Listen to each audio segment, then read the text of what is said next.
भाई मुकेश अंबानी जी इतने बड़े आदमी हैं दुनिया में, तो मकान से ही तो पता चलता है। एंटीलिया कितने का है? 8,000 करोड़। इस दुनिया में 95% लोग सपना ही नहीं देख पाते, इतने कंजूस हैं। सपने में नौकरानी लेके भाग गए। जब सपने में ही भाग रहे हो तो कोई हॉलीवुड की एक्ट्रेस तो होनी चाहिए ना कम से कम, और 4-5 लेके भागो, उसमें एक लेके क्या भागना।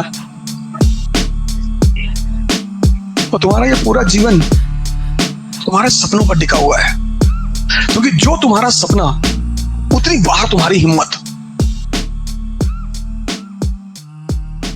भाई मुकेश अंबानी जी इतने बड़े आदमी हैं दुनिया में, तो मकान से ही तो पता चलता है। एंटीलिया कितने का है? 8,000 करोड़। आदमी इधर उधर देखने लगता है कि भैया होगा भैया। हम जब से देखें तब से उसी पे नजर है।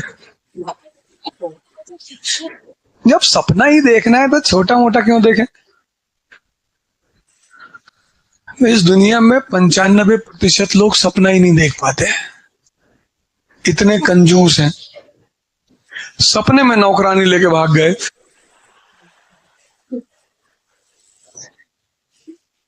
जब सपने में ही भाग रहे हो तो कोई हॉलीवुड की एक्ट्रेस तो होनी चाहिए ना कम से कम, और 4-5 लेके भागो, उसमें एक लेके क्या भागना।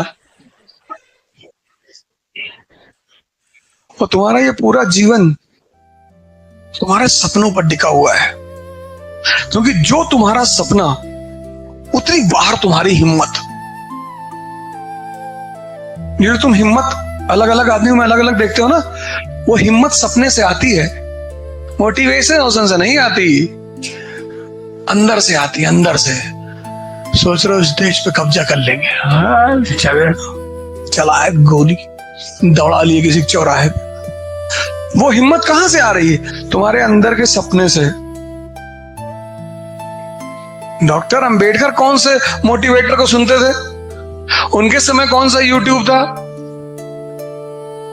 उनके समय था इंस्टाग्राम था? वो कौन सा स्क्रॉलिंग करते थे? उनका यूट्यूब यहां था। ऐसे आंख बंद करते थे और सोचते थे पूरी दुनिया पे कब्जा करना है, पूरी दुनिया बोलेगी जय भीम जय भीम जय भीम।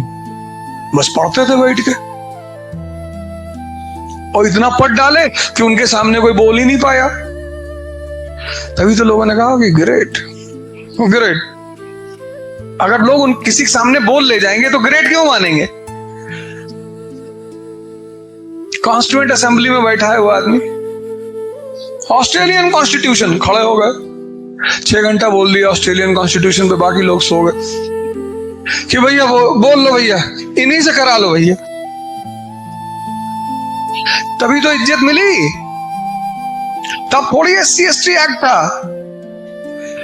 अंबेडकर ने इज्जत कमाई है, भीख में नहीं मिली है,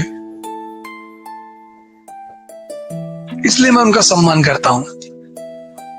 मैं आदमी के जात की बात नहीं है, उससे कर्म की बात है। मेरे लिए जय भीम का मतलब अंबेडकरवादी नहीं, मेरे लिए जय भीम का मतलब है शिक्षा। ये जो ब्लूटूथ का प्रोग्राम चला रहा हूं, इसमें मैंने कहा है लड़कों से कि 4 फोटो लगा लो अपने कमरे में। एक विवेकानंद की ध्यान करना है, फोटो तुम्हें रिमाइंड ही तो कराएगा। एक अंबेडकर की पढ़ना है, एक भगत सिंह की क्रांति करना है, और एक कलाम की कि देश के सर्वोच्चतम पद पे बैठना है। जो लोग बाहर वहां कैमरे बैठ के पढ़ रहे हैं सुबह, इनसे मैंने कहा 2 तो जरूर लगा लो, 4 नहीं लगा पा रहे हो तो। एक अंबेडकर की पढ़ना है। ताकत कहां से आएगी? पढ़ाई से। हम नहीं पढ़े होते तो हमको कोई पूछता?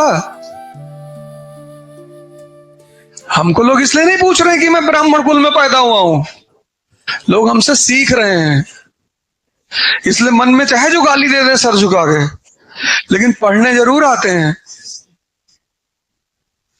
भले मेरे चैनल पर फेक यूट्यूब चैनल बना के मुझे गाली लिख दें, लेकिन आगे आके बैठते हैं क्लास में, वेरी गुड सर। तो इसीलिए मैं अम्बेडकर की तारीफ इतनी करता हूं, क्योंकि उस आदमी मुझे समझ में आ गया, हाँ यार, ये मेरी इज्जत शिक्षा की वजह से ही तो है। मैं कौन सा सांसद हूं, ना मेरे पास कोई पद है, ना मैं डीएम हूं, ना मैं सांसद हूं, तब लोग इतना क्यों इज्जत दे रहे हैं? शिक्षा। तो मुझे लगा यार कितनी बढ़िया बात कहते हैं डॉक्टर अंबेडकर, कि तुम्हारे पास पद भी नहीं तो कोई बात नहीं, तुम्हें इज्जत कौन दिलाएगा? शिक्षा। पढ़ाई का मतलब दिमाग को जिंदा करना, और जिस समाज में जिंदा दिमाग होंगे वो समाज और वो राष्ट्र ताकतवर होगा।